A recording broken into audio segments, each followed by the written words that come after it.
Hey guys, welcome to the next tutorial of ethical hacking and penetration testing via Kali Linux. So in this tutorial we will be learning about the installation and configuration of Kali Linux, and we'll also learn about what actually ethical hacking is and why is it actually called as ethical, and what are the different types of attacks that can be done and how we could do to prevent it. So before I proceed, because that would be a long conversation, so before I proceed with that, let's just go ahead and start something in the background that would be useful to us, since that would take a very long time. And what I'm talking about right now is installation of Kali Linux. So one thing we need to keep in mind is that I can also go ahead and install this directly on my operating system, but that is not what I would do, since I assume that you are just a beginner with the Linux. I won't ask you to go and install the whole operating system on your PC or your laptop. The reason being that if you don't know what you're doing and if you just try to play with it, then unnecessarily you will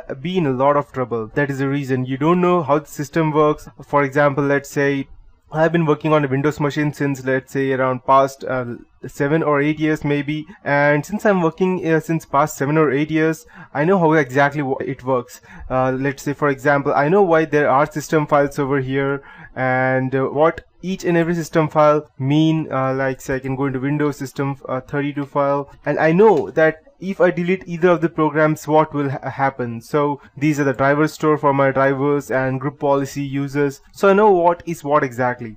But if you're a new person, if you're just a noob, and if you're trying to go ahead and try to run the Kali Linux on your whole PC, the first thing that might happen is that it may not get installed, because maybe sometimes your laptops are not bootable, not dual bootable. I'm not really not dual bootable, but there are some specifications set by Microsoft nowadays which are crackable, but by the time you listen to this video, I don't know if something else comes in, so then you might not be able to dual boot or be able to single boot Kali Linux. The reason being that there is something that is UEFI set by the Microsoft, which only allows you to install the Microsoft Windows 8 or any newer version, 8.1 or similar versions. So that is the reason why I won't be asking you, unless you are an expert in dual booting or installing systems, unless you are not a system administrator, don't go ahead and mess with this, because it can actually go ahead and create a hell lot of problems for you. That's the reason. So that's the reason I would be asking you to go ahead and run it on your VMware workstation. I have the workstation 9.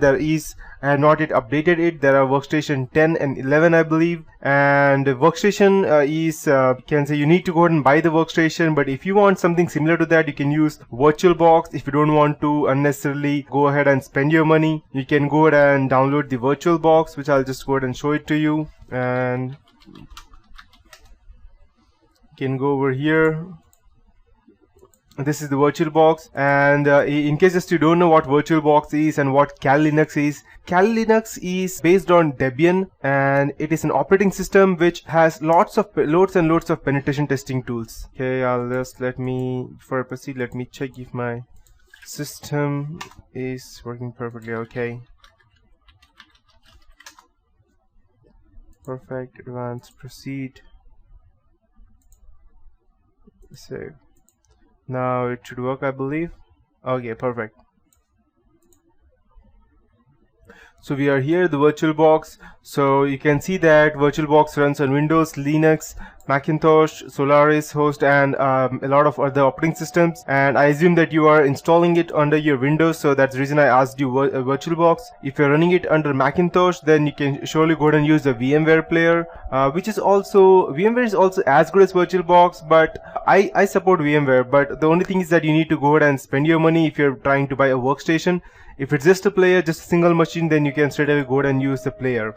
Okay, so if you want to download, you can go ahead and check the downloads option over here, and you have it for different versions of Windows, for 64 as well as 32-bit versions. And as of in my system, I have an 8GB RAM, so that's the reason I would be going ahead and using the 64-bit version. So you can go ahead and download it, everything from here. And besides, you also need to go and install the VMware tools or VirtualBox tools, whatever they have inside them.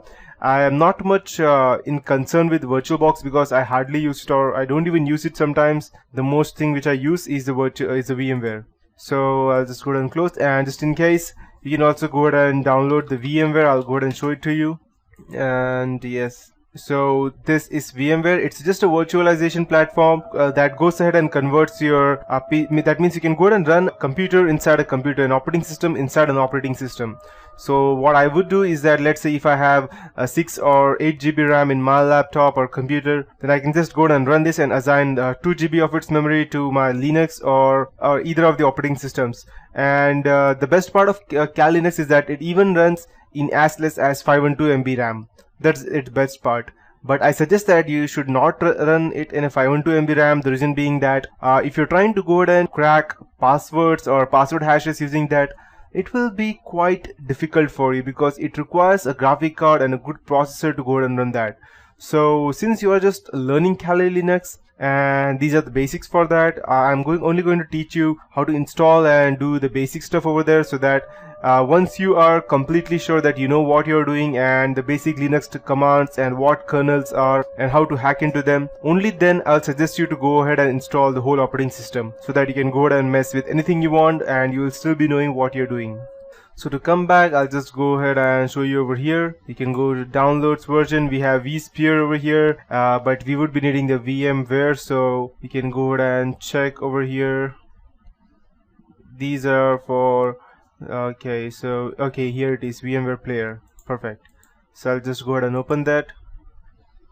So these are the two versions, one for Microsoft Windows and one for Linux, and these are 64-bit versions. If you want, you can go back and check, and you will find the normal means 32-bit versions as well, and these are compatible, so you have the drivers and tools for them and open source just in case you are using Linux. And you might be wondering that if you're using Macintosh, then what can you do? So if you are using Macintosh, then you can go ahead and download the VMware Fusion, and I'll just go ahead and open this. And okay, sorry, this was the VMware Fusion. Perfect.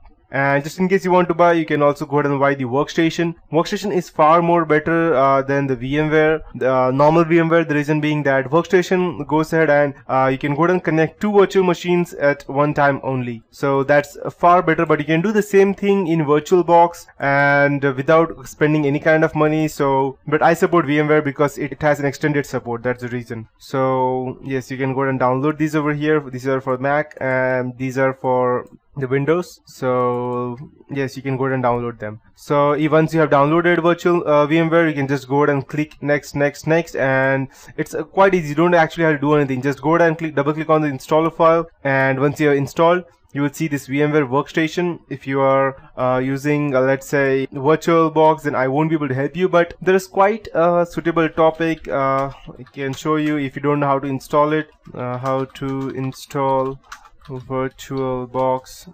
Perfect. You can see over here there are images, and just to be precise, if you don't know how to install a VirtualBox, I don't even think that you should be learning this tutorial. The reason being that installing these programs are much easier than going ahead and learning this. So once you have installed these things, there are specific you can say as ways as to how they have given how you can go to install that. So once you have installed, I assume that you have the VMware. After that, we need to go ahead and download the Kali Linux. So I'll just go ahead and download the Kali Linux, and I'll just go ahead and open it over here. And just to be clear that once you're using Kali Linux, there may be a lot of bugs because previously this was known as Backtrack when it started. And after on, they later got converted. They stopped at Backtrack 5, and they started distributing Kali Linux because it's much better than the Backtrack version, as this is based on Debian. And you can see over here that this Kali Linux even works on cell phones such as Nexus 5, Nexus 6, or even the previous versions. As you can see, Kali Linux NetHunter on these devices. And you can also install it on your Raspberry Pi, Odroid, Qbox, and a lot of other things. So in these are the penetration testing tutorials. You can also go ahead and search them in case you don't understand this. And to download the Kali Linux, you can go over here. These are the SA1 file. Just go ahead and check them if you're unable to go and download a proper file. And these are the proper versions of downloading. Mini means you just have to go ahead and again install everything once you have downloaded this file. And as of me, I would be using the 32-bit version of Kali Linux since I am going to install it in a VMware. and you can go ahead and download these over here. There are torrent options as well as ISO, and once you go ahead and download them, these are the latest version 1.1.0a, the same version which I would be using. Just let me check before I... okay, perfect. 1.1.0, and that's what I would be using. Perfect. And once you have downloaded that, we would need one more thing. Since I assume that you have at least 4 GB of RAM to run this, because either you have 4 GB of RAM or you should install the whole of Kali Linux under your operating system if you have 2 GB of RAM or less. The reason I'm saying that is because we are going to run a total of 3 operating systems. That is the main host, that means this whole operating system. Inside that we are going to run Kali Linux over here, and we're also going to run Windows 7. Because the Windows 7 will be our target machine, and Kali Linux will be our main machine, attacker's machine, through which we would be going ahead and attacking the Windows 7. And the Windows 10 version which I would be using right now, it would be the first one, and I won't be using the Service Pack 1 activated. Service Pack 1, the reason being that you can say it as, let's say, it is you can also go ahead and install Service Pack 1. The only reason I'm using is because I don't have it, and I would just recommend that you don't go ahead and start the Defender. If you have it, it's not a problem, but I would suggest turning off the Defender, since I assume that you are just a noob who is going to learn through these tutorials. And if you're using a Defender, a Windows Defender on, if you're keeping that on, then there might be a different way to go ahead and, let's say, penetrate that particular operating system. So that's the reason I'm not going to teach you how to go ahead and bypass the Windows Defender. So yes, so when you have all of these 3 things, after that we can go ahead and start with the installation and configuration of our operating systems.